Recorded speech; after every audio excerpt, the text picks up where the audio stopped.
안녕하세요. 어제 8단어 읽고 담쟁이가 새롭게 보이나요? 담쟁이는 모르겠고 밥도둑에게 당했다. 간장게장이 너무 땡겨서 꽃게의 살과 알을 발라먹고 게딱지 밥도 맛있게 비벼서 드셨다고요? 성격 참 좋으시네요. 외적 매력 마지막 책은 리더의 말그릇. 우리는 모두 말을 담아내는 그릇을 하나씩 가지고 있고 그릇의 크기와 깊이만큼 말을 사용해요. 리더님의 말그릇을 키우는 방법을 함께 보도록 하겠습니다. 조망 수용이란 타인의 마음과 상황을 그 사람의 관점에서 이해하는 능력이에요. 나와 상대의 조망권에 신경을 쓰는 정도에 따라 대화를 4가지로 나눌 수 있는데, 힘의 대화는 오직 자신의 조망에만 관심 있는 대화예요. 상대의 마음과 상황은 고려하지 않고 내가 옳다고 믿는 것을 밀어붙이죠. 수능 대화는 상대의 조망에만 신경 쓰는 대화. 혹시 내 말에 상대가 기분 나쁠까봐 걱정을 하고 내 마음을 드러내지 않아요. 아니오라고 말하지 못해서 저는 다 괜찮아요 라고 말하죠. 회피 대화는 나와 상대의 조망을 모두 살피지 못하는 대화고, 존중의 대화는 나의 마음과 상황이 중요한 만큼 상대의 마음과 상황도 중요시하죠.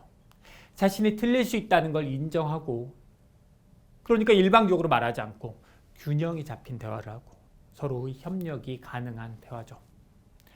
저자가 한 회사의 교육팀 선임 강사일 때 팀원들과 현장을 위한 교육과정 개발 회의를 했어요. 그런데 현장 관리 업무를 하다가 최근에 교육팀에 합류한 C 과장이 자꾸 딴지를 거는 거예요. 사전에 준비된 교육과정에 대해 이런 게 현장에서 도움이 되나요? 마인드 교육 말고 영어 멘트 교육부터 합시다. 저자는 생각했어요. 저렇게 부정적이니까 저번 팀에서 전출된 거 아닐까? 급기야 C 과장이 다른 팀원들의 의견까지 무시하자 폭발했어요. 과장님, 그렇게 부정적인 태도로 어떻게 일하겠어요? 몇 번의 공격과 방어가 오가고 분위기는 싸해지고 C 과장은 입을 다물었죠. 뭐가 잘못했을까? 이 상황에서 존중의 대화를 하려면 어떻게 해야 할까요? 존중의 대화는 나와 상대의 마음, 즉 감정, 생각, 욕구를 파악하는 것에서 시작해요. 1단계, 나의 마음 감지하기. 나의 감정, 생각, 욕구를 감지하면서 나의 관점을 파악해야 되고, 2단계, 상대의 마음 관찰하기. 상대의 감정, 생각, 욕구를 관찰하면서 상대의 관점을 파악하고, 3단계, 질문하기. 생각의 차이를 좁히기 위한 질문을 주고받는 거죠. 존중의 대화를 적용할 때 주의할 건, 나의 마음을 감지했다고 해서 나의 관점을 먼저 이야기하면 안 돼요. 상대방 관점을 먼저 인정해주고 나서 내 관점을 얘기해야죠. 어떻게 적용할지 한번 볼까요? 과장님, 현장에서 바로 써먹을 수 있는 교육이 필요하다는 거죠? 그렇죠. 다들 바쁘니까. 저희가 준비한 교육과정이 그렇지 못해 답답한가 봐요. 답답하기보다 더 도움이 되고 싶어서요. 과장님이 현장 경험을 적용하고 싶은 거죠? 저는 현장 경험은 많아도 교육과정 기획은 잘 몰라요. 그럼 함께 도우면서 해보시죠. 처음엔 제가 좀 서운했어요. 그동안 준비한 저희 노력이 인정받지 못한 것 같아서요. 저도 이번 교육과정을 잘 개발하고 싶었거든요. 그런 의도는 아니었어요. 알아요. 우리 모두 교육과정을 잘 개발하려고 모인 거잖아요. 과장님, 현장 교육에서 가장 중요한 게 뭐라고 생각하세요? 먼저 저자의 감정을 보겠습니다. C 과장의 지적을 듣고 화가 나는 게 당연해요. 하지만 그 이면에는 서운함이 자리하고 있어요. 내 노력을 알아주지 않는 C 과장에 대한 서운함. 화를 표출할 게 아니라 서운한 마음을 차분하게 상대에게 표현하는 거죠. 다음으로 저자의 생각.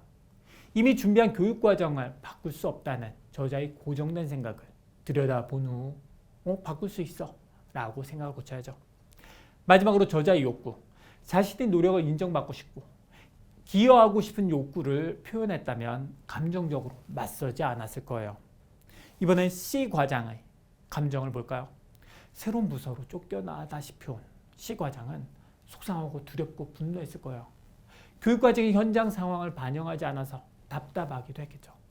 그런데 본인은 이런 감정을 들여다보지 못했기 때문에 속상함과 두려움이 아니라 화와 분노를 표출했죠. 다음으로 C 과장의 생각. 현장에서 일해본 사람만 현장을 이해할 수 있다는 선입견.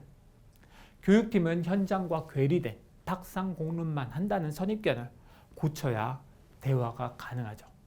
마지막으로 C 과장의 욕구, 자신의 현장 경험을 반영해서 현장에 도움이 되는 교육 과정을 만드는 데 기여하고 싶었겠죠. C 과장의 거친 말투에 가려진 진짜 마음, 감정, 생각, 욕구를 관찰하면 C 과장에게 공감하기 쉬워져요. C 과장을 설득하려고 달려들기보다 그의 관점을 먼저 인정해주면 그의 마음이 열리고 좋은 교육 과정을 만들기 위한 토론과 협력이 가능해지죠. 여기서 잊지 말아야 할 건 상대방의 생각을 모르면 넘겨짚지 말고 물어보세요. 가장 중요한 게 뭐라고 생각하는지. 나와 상대의 감정, 생각, 욕구를 보기 위해 노력할 때 각자의 관점을 이해하는 조망 능력이 좋아지고 존중의 대화가 가능하죠. 외적 매력, 마지막 시간 정리하겠습니다. 첫 번째, 리더님의 대화 스타일은 어떤가요? 리더님의 마음과 상황만 중요시하는 힘의 대화, 파트너의 마음과 상황에만 신경 쓰는 수능 대화. 두 번째, 존중의 대화를 하기 위해서는 리더님의 마음뿐 아니라 파트너의 마음을 살펴보셔야 진짜 대화를 할 수가 있죠. 외적 매력 시간에 소통을 잘하는 매력인이 되기 위한 책들을 함께 봤는데요. 소통의 실마리가 보이시나요? 내일은 자기개발 마지막 책, 흔들리지 않는 돈의 법칙을 볼 겁니다. 저처럼 돈을 좋아하는 리더님은 꼭 오세요. 매력 자산 그리고 경제 자산.